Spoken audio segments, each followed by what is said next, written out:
이럴 때 사실 위장약을 많이 드시거나 뭐 유산균 같은 걸 드시게 되는데 사실 그런 것들은 증상을 치료하는 미봉책에 불과합니다.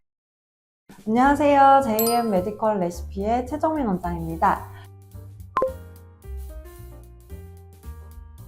시험은 학생들에게 엄청난 스트레스입니다. 자기가 한 매일매일의 결과를 한 번의 시험으로 평가를 받아야 하기 때문인데요. 사실 저도 의대 졸업할 때까지 또 전문의 딸 때까지 이놈의 시험 스트레스에서 살았는데요. 사실 학생 때부터 스트레스 관리 능력과 회복력을 부모님과 주치의가 잘 다루어 주는 것이 큰 시험을 준비하거나 향후에 커서도 만나게 될 많은 스트레스를 잘 견뎌나가는 멋진 성인이 되는 데 필요할 것 같습니다. 스트레스가 생기면 우리 몸은 교감신경을 증가시킵니다. 사실 교감신경은 근육을 수축하고 또 위장운동을 떨어뜨리고 수면의 질을 낮추고 또 소화효소 분비량을 줄여서 스트레스 호르몬을 올리게 되고 또 이로 인해서 긴장 상태를 더 만들게 됩니다. 사실 이렇게 된 경우에는 학생들이 보통 위경련이나 과민성 대장증후군 형태로 보여지는 경우가 많은데요.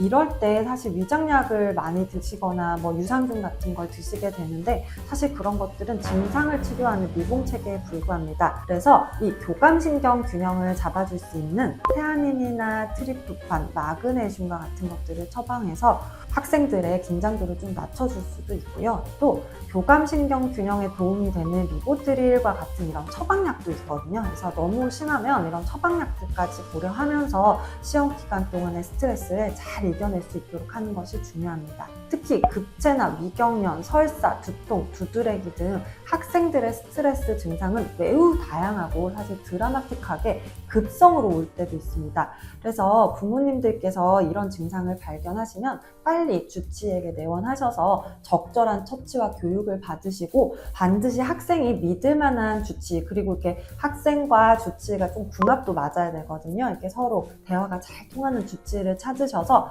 협의를 하고 언제든 이 학생이 증상이 나타나도 알아서 빨리 주치의를 만나서 증상을 완화시킬 수 있고 또 정서적 안정감을 심어줄 수 있도록 주치의를 이어주시고 그것이 결국에도 학습 환경에도 큰 도움이 될 것 같습니다.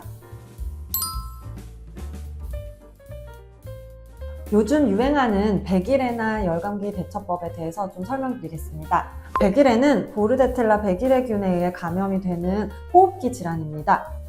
하는 소리로 발작, 구토 등의 증상을 동반된 14일 이상의 특징적인 기침 양상을 보이는 질병입니다. 사실 연령이 어릴수록 사망률이 높아서 1세 미만의 사망률이 가장 높게 나타났지만 현재는 예방접종으로 발생이 현저하게 감소했는데 최근에 이 보르데텔라 백일해균이 나타나면서 많은 소아청소년과 아이들이 호흡기 증상을 보여주고 있습니다. 그래서 사실 저는 역으로 요즘 아이들이 면역력이 참 많이 떨어졌구나 라는 생각도 함께 했습니다. 아무래도 워낙 음식의 질도 안 좋아지고 환경도 나빠지니까 예전보다는 이제 면역에 조금 더 신경 쓰는 게 좋겠다라는 생각이 의사로선 듭니다. 보통 저는 NK 면역세포 검사를 통해서 아이들의 면역력을 확인하고 그 결과에 맞춰서 이제 아이에 맞춰서 맞춤 치료를 시작합니다.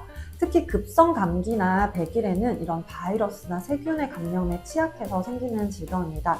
말은즉슨 면역을 올려서 바이러스나 세균으로부터 힘이 더 세지는 건강 상태를 만들어 나가는 것이 중요합니다.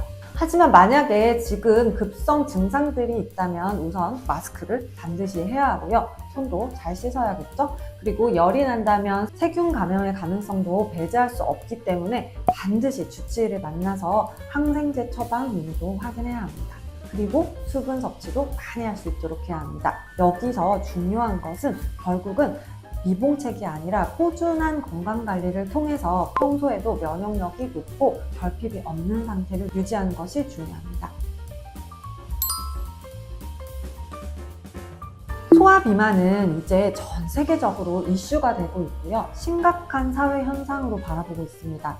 특히 소아 비만은 성인 비만으로 이어져서 대사증후군으로 이어지는 가능성이 높은 만큼 이 소아 청소년기의 비만은 모든 주치의들이 중요하게 생각합니다. 그런데 보통 우리나라는 특히 어린 소와 청소년 아이들이 비만 관리를 한다 하면 키로 갈 텐데 왜 그러냐, 아우 유난스러워, 아이들은 잘 먹는 게 건강한 거야 라는 이런 구시대적인 생각에 사로잡혀서 아이들의 건강이 나빠지는데도 불구하고 방치하다가 고등학교 때나 성인 때 당뇨나 고혈압 등을 진단받고 나서 그제서야 아이고 그때 치료를 했어야 하는데 하고 후회하시는 경우가 참 많습니다. 특히 남자아이들의 비만은 성 호르몬의 분비를 더디게 해서 근육 형성이나 성장에 문제가 있을 수 있습니다. 따라서 초등학교 때 학교에서 하는 비만 검사에서 주의가 나온다면 빨리 주치의를 찾아가서 이 아이의 원인을 찾고 필요하면 의학적인 도움을 받아서라도 나빠지기 전에 체중 관리를 하는 것이 중요합니다. 특히 요즘은 비만이 학생들의 스트레스 원인 중에도 속하기 때문에 청소년기에 접어들면서 외모를 중시하게 되면서 키와 체중에도 많은 신경을 쓰게 됩니다. 그래서 잘못된 다이어트를 통해서 장 건강을 악화시키고 또 질병에 노출돼서 오는 경우도 너무 많이 보았고, 폭식증과 거식증 또한 아이들에게서 나타나고 있는 상황입니다. 이런 경우에는 좀 더 적극적으로 주치의와 함께 안전한 도움이 필요합니다. 요즘은 소아청소년 비만에서 허가된 큐시미아나 삭센다펜과 같은 좋은 비만 치료제가 나와서 의사 선생님과 식단, 운동, 생활습관 교육을 받으면서 스트레스 받지 않고 훌륭한 치료제들의 도움을 받으면서 비만 건강관리를 할 수 있기 때문에 주치의를 꼭 만나서 아이들의 건강관리를 하시는 게 좋겠고요. 결국은 비만은 질병이고 비만이 결과적으로 만성피로의 원인이 되는 경우가 많기 때문에 이제 질병은 우리가 주치의를 찾아가잖아요. 그것처럼 소아 비만도, 어린이 비만도, 청소년 비만도 꼭 주치의를 찾아가는 질병이라는 것을 잊지 말아주셨으면 좋겠습니다. 네, 오늘 영상은 여기까지고요. 제가 오늘은 수험생들을 주제로 해서 다양한 주제를 좀 연결시켜서 설명드려 보았는데요. 건강과 이런 것들은 조금 어려워하시는 분들이 많은데, 그래서 저희 JM에서 이런 수험생 주치 시스템을 만들어 놓고 있으니까 어느 지점에 방문하셔도 원장님께서 되게 멋지게 건강관리를 해드릴 테니까 너무 걱정하지 마시고 내원하셔서 아이들의 건강관리를 함께 하시길 바라겠습니다. 감사합니다. 좋아요, 구독, 알람 설정은 사랑입니다.